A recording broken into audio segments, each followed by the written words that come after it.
Edo, Japan, 1720. A man wakes before sunrise. He moves through his house in silence. The floors are clean, the walls are bare, the way a samurai's home is supposed to be. He ties his robe. He reaches for his sword, not because there is danger, because the sword is who he is. It is the only thing he owns that nobody can take. He is a Hatamoto, a direct vassal of the shogun, one of the most respected men in the most powerful city on earth. And this morning, he cannot pay his bills. Not because he lost a battle. He cannot pay his bills because he was paid in rice. And rice, in a city that runs on gold and silver, is becoming a problem he doesn't know how to solve. Here is the paradox at the center of this story. The samurai class ruled Japan for 5 centuries. They held the swords, they held the land, they held the political power. By every measure that feudal society recognized, they were on top. But by the time the 18th century arrived, something had shifted. Quietly, without a single battle, without a single declaration. A group of men who ranked near the bottom of Japanese society, merchants, rice brokers, warehouse owners, had accumulated something the samurai never saw coming: paper. By the end of this episode, you will understand exactly how a piece of paper defeated a sword, how the world's first financial system was built in Osaka a century before Wall Street existed, and why the trap that destroyed Japan's warrior class is the same trap that still works today. By 1780, the average samurai in Edo owed the equivalent of years of future income to men he would never invite to his home. Not years of past spending, years of future salary. Rice that hadn't been harvested yet. Fields that hadn't been planted. Seasons that hadn't happened. All of it already spent, already signed, already sitting in a merchant's ledger in neat, precise ink. This was not a personal failure. It was a structural trap. And to understand how it was built, you need to go back about 100 years to the moment Japan changed and the samurai didn't. The year is 1603. Tokugawa Ieyasu wins the last great civil war and unifies Japan under one government. A century of bloodshed ends almost overnight, and with peace comes something nobody planned for. Cities. Edo, what we call Tokyo today, grows from a small castle town into the largest city on earth in less than a century. By 1700, more than 1 million people live there. Osaka becomes the commercial heart of the country. Kyoto remains the cultural center.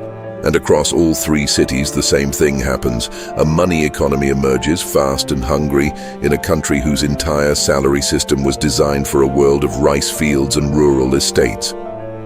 The samurai's salary didn't change. Japan did. Every Hatamoto, every direct vassal of the shogun, received his income in koku. 1 koku meant roughly 150 kilograms of rice, enough to feed 1 adult for 1 year. A mid-ranking samurai might receive 500 koku annually. On paper, that's food security for 500 people. In a city where your rent, your clothing, your children's education, and the social obligations of your rank all required coin, gold and silver, it was something more complicated. It was a currency you couldn't spend. 3 times a year, a samurai walked to the government warehouse on the banks of the Sumida River, presented his stipend documents, and collected his rice. Actual grain, in actual sacks, stacked in massive wooden storehouses that lined the river for kilometers. He didn't need the rice, he needed cash. So he needed someone to convert it, that someone was waiting just outside the warehouse gates. The Fudasashi were rice brokers. Their name translates literally as bill inserters, men who inserted themselves between the samurai and his own salary. They operated out of the Kuramai district in Asakusa, directly in front of the shogun's official granaries, and their business model was elegant in the way that all the most dangerous things are elegant. Simple on the surface, devastating underneath. A samurai arrives with his rice.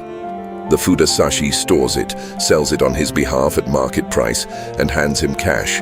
minus a commission, clean transaction, useful service. The samurai gets the liquidity he needs, the broker gets a fee, everyone goes home. But the samurai needs cash before his next stipend too.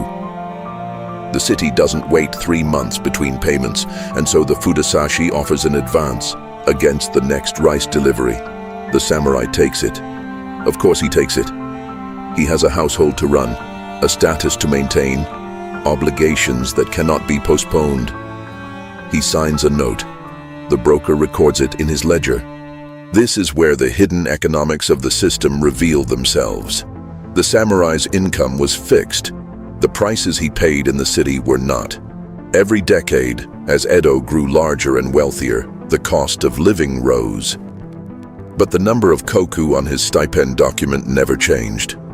The gap between what he earned and what he needed widened, slowly, steadily, invisibly, until the only way to bridge it was to borrow against next season, and then the season after, and then the one after that. The Fudasashi held the notes. The Fudasashi held the future. To understand what this felt like in practice, not as a financial concept but as a human reality, we need to look at the year 1724 through the eyes of a specific institution that the historian Marcus Sesko documented in his research on samurai income and expenditure during the Edo period. In that year, 109 rice brokers in Kuramai formally registered as a guild, the Fudasashi Guild, under official recognition from the shogunate. They weren't hiding. They were licensed. The government knew exactly what they did, because the government depended on them to make the stipend system function at all. Picture the ledger room of one of those 109 brokers, wooden walls, ink and paper, rows of accounts, each one representing a samurai family. The broker's clerk runs his finger down the columns. This family, 3 years of future rice already pledged. This one, 5 years. This Hatamoto with a 2,000 koku stipend, on paper one of the most comfortable incomes in the city, has already borrowed so far into his future that his children will be repaying this debt before they draw their first salary. The broker doesn't panic. He doesn't demand immediate repayment. He waits. Because a debtor who cannot escape is more valuable than one who can. This is what financial archaeologists recognize as a forgotten ledger system. A parallel record of wealth and obligation that existed entirely outside the official monetary architecture of the Tokugawa state. The shogunate tracked koku, the brokers tracked everything else. And increasingly, everything else was where the real power lived. Here is the mechanism in full, and it requires one more layer to understand completely. In 1697, in Osaka, something opened that would change the architecture of this system permanently. The Dojima Rice Exchange, the first organized commodity market in human history, began operating on the north bank of the Dojima River. Feudal lords shipped their tax rice to Osaka, deposited it in warehouses along the river, and received paper receipts in return. Those receipts circulated. Merchants accepted them as payment. Other merchants traded them between themselves. Japan had invented paper money, not by government order, by commercial logic. Then, in 1710, the system took one more step. Merchants at Dojima began trading contracts for rice that hadn't been harvested yet, agreeing today on the price of a delivery that would happen months in the future. The rice was still in the ground, but the contract was real, tradable, and valuable. The historian Geoffrey Poitras, in his landmark study of early financial economics, identifies this as the world's first organized futures market, operating 160 years before the Chicago Board of Trade opened its doors in 1848. Think about what that means. While Europe was still moving physical gold between kingdoms on horseback, Japanese merchants had already abstracted rice into paper, then abstracted paper into futures contracts, then built a clearing system to settle those contracts daily. The monetary system running under the surface of feudal Japan was, in structural terms, a modern financial exchange. The samurai had no idea this was happening. His salary was rice. His world was measured in koku. The entire abstract architecture of notes, receipts, forward contracts, and liquidity cycles being built around him was invisible until the day he needed cash, and the only door open was the Fudasashis. But the brokers in Kuramai and the merchants at Dojima were not operating independently. Behind both of them stood a group of 10 families in Osaka, the men who determined the value of money itself across the entire country. And what happened when these families gained more power than the government that licensed them is the most surprising part of the story. The Junin Ryoge, the 10 men of Osaka, were the 10 licensed money changer families who, since the 1660s, had held the exclusive right to determine the official exchange rate between gold, silver, and copper across the entire country. Not a rate that floated freely. A rate they set. A rate the shogunate itself used as the basis for its own fiscal calculations. Think about the architecture of that power. The Tokugawa government controlled the military. It controlled the land. It controlled who could carry a sword and who could not. But the number that told every merchant in Japan how much their gold was worth on any given morning, that number came from 10 families in Osaka. This was monetary sovereignty operating through private hands. The state issued the coins. The 10 men decided what the coins were worth, and the samurai paid in rice converted to coin through the Fudasashi, priced against a rate set by the 10 men, was, without knowing it, operating at the bottom of a financial architecture he had never seen and could not influence. The weight of this becomes clear when you trace what happened to rice prices between 1716 and 1745. Shogun Tokugawa Yoshimune, the 8th shogun, one of the most capable administrators in the dynasty's history, inherited a government in genuine fiscal distress.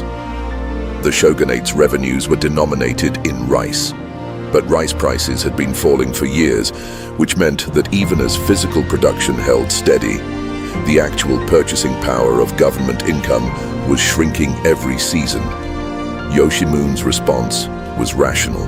He promoted agricultural expansion, opened new farmland, and encouraged increased rice production across the country. More rice meant more revenue. That was the logic. The market did not follow the logic. More rice meant lower prices. The law of supply had not been suspended for the benefit of feudal government. By the late 1720s, rice prices had fallen so far that samurai stipends, fixed in koku, converted to cash at market rates, were buying significantly less than they had a generation earlier. A hatamoto receiving 1,000 koku in 1720 and a hatamoto receiving 1,000 koku in 1730 held the same document. They did not hold the same income. History remembers Yoshimune as the Kome Shogun, the rice shogun. He meant it as a legacy of agricultural stewardship. The samurai class experienced it as a decade of quiet financial suffocation. This is what forensic accounting reveals when you look beneath the official record. The kokudaka system, which appeared to be a stable salary structure, was in reality an instrument of gradual wealth transfer. From a class whose income was fixed in a depreciating commodity, to a class whose wealth was held in financial instruments that appreciated as that commodity's price fell. The Fudasashi held paper, the samurai held grain. When grain lost value, the paper gained it. To understand how deliberately this power was accumulated and defended, we need to look at the year 1733 through the eyes of the Osaka rice market, and through the documented record of what happened when the system was pushed to its breaking point. By that year, the price of rice had fallen to roughly half of what it had been a decade earlier. For the samurai class, this was economic crisis. For the merchants at Dojima who held warehouse receipts and futures contracts denominated in currency rather than grain, it was an opportunity.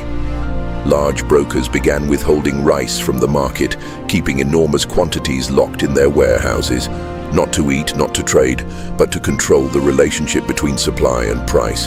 This is rent extraction in its most precise historical form. the use of control over a critical resource not to produce value, but to capture it from those who depend on access to that resource.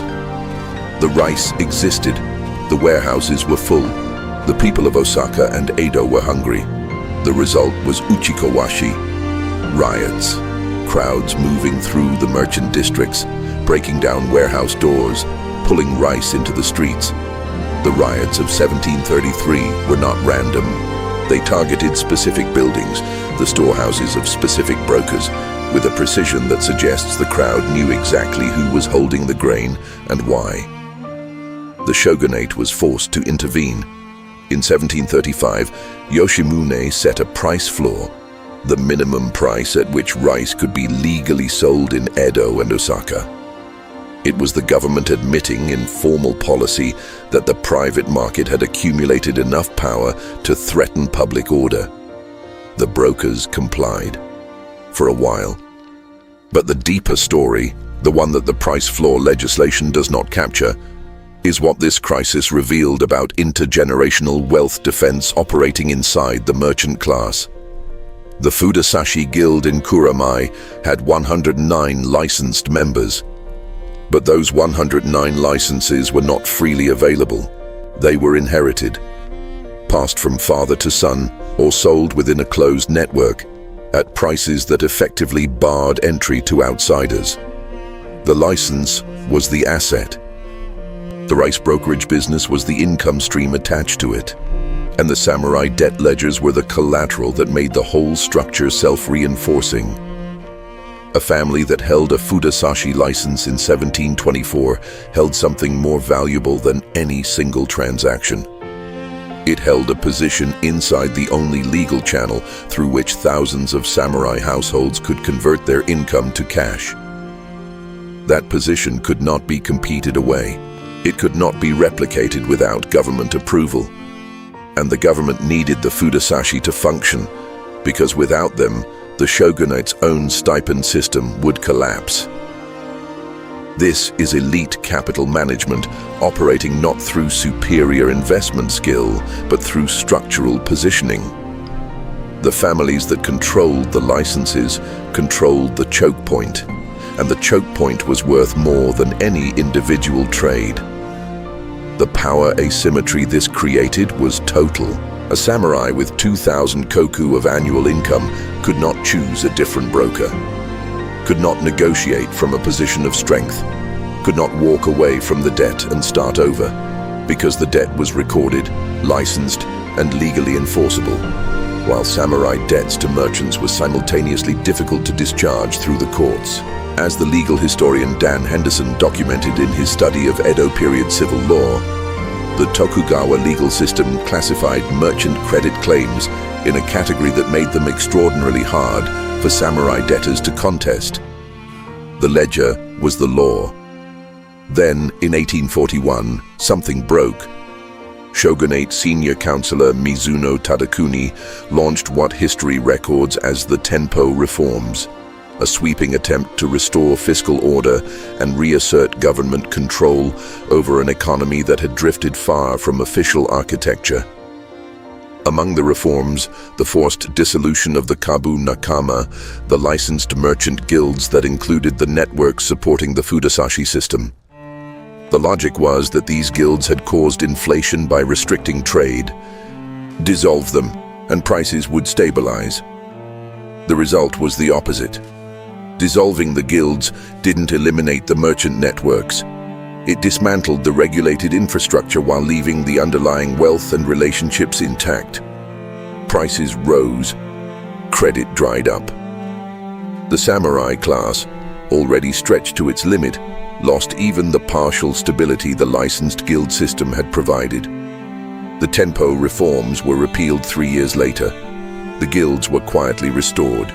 But the damage had been done, not to the merchants who had survived by operating through informal channels during the disruption, but to the shogunate's credibility as an economic authority. By 1843, the government that had ruled Japan for 240 years had demonstrated in public that it could not manage the financial system it depended on. It could not control prices. It could not protect samurai incomes. It could not even dissolve a merchant guild without causing the crisis it was trying to prevent. The sword had not lost a battle. It had lost something far more important. It had lost the argument. The Tokugawa shogunate fell in 1868, not to a foreign army, not to a samurai rebellion, though there were those too. It fell to the accumulated weight of a financial architecture it had never controlled, a private system of credit, currency conversion, and futures trading that had been operating beneath the official monetary order for nearly 2 centuries, growing more sophisticated and more powerful with each generation. The Meiji government that replaced it understood this immediately. Within 3 years, it abolished the samurai stipend system entirely. Within 5, it replaced the entire feudal currency structure with a national yen issued by a single central authority. Within 14, it established the Bank of Japan, the first modern central bank in Asia, with the specific mandate of doing what the Tokugawa shogunate never managed to do: consolidate monetary sovereignty inside the state, where the state could see it and control it. The Dojima Rice Exchange survived the transition. It was reorganized under Meiji administration, continued operating as a commodity exchange through the modernization of Japan, and was finally dissolved in 1939, when the government absorbed it into the wartime rice rationing system. 242 years after it opened on the banks of the Dojima River, the world's first futures exchange quietly disappeared into a government agency. The mechanism it invented did not disappear. It became the template. Here is the bridge that matters, and it is structural, not symbolic. The Dojima system operated on a specific architecture, a commodity that functioned as the unit of account for an entire economy, converted to paper instruments by licensed intermediaries, who then used those instruments to extend credit to the income-earning class, capturing the spread between the commodity's real value and the cash the debtor needed to function. Remove the rice. Replace it with mortgage-backed securities. Replace the Fudasashi with licensed investment banks. Replace the samurai stipend with fixed-income households whose wages didn't keep pace with asset prices. You have 2008. The counterparty risk that destroyed Lehman Brothers. The specific danger that the institution on the other side of your contract cannot deliver is the same risk the samurai carried every time he pledged future rice income against a present cash need. The instrument changed. The control architecture did not.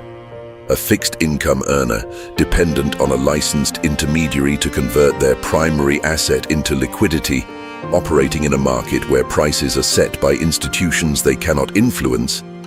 This is not a historical curiosity. This is a structural condition that recurs wherever the same 3 elements combine: fixed wages, rising asset prices, and a licensed choke point between the two. The Tokugawa samurai didn't see it coming because the system was denominated in rice, something familiar, physical, something he understood. The abstraction happened around him, not to him, until it was too late to matter.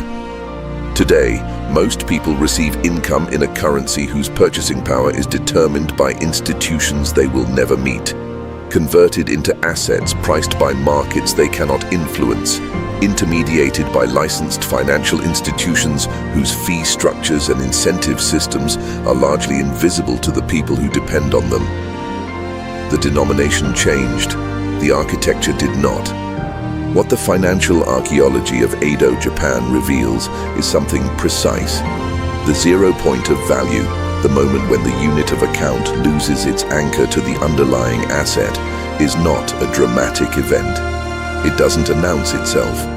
It happens slowly, in ledger rooms, in guild meetings, in the quiet accumulation of debt instruments that look like convenience and function like chains. The samurai's salary was never taken from him. It was denominated away. Grain by grain, season by season, contract by contract, until the income that should have made him secure was already spent 3 years into the future, and the man holding the note lived in a house he couldn't distinguish from any merchant's townhouse in Edo. The sword remained. The power it represented had moved somewhere else entirely. Every financial system in history has a kuramai, a district, an institution, a licensed choke point where the conversion happens and the spread is captured. The question worth asking in 2026 is not whether that choke point exists.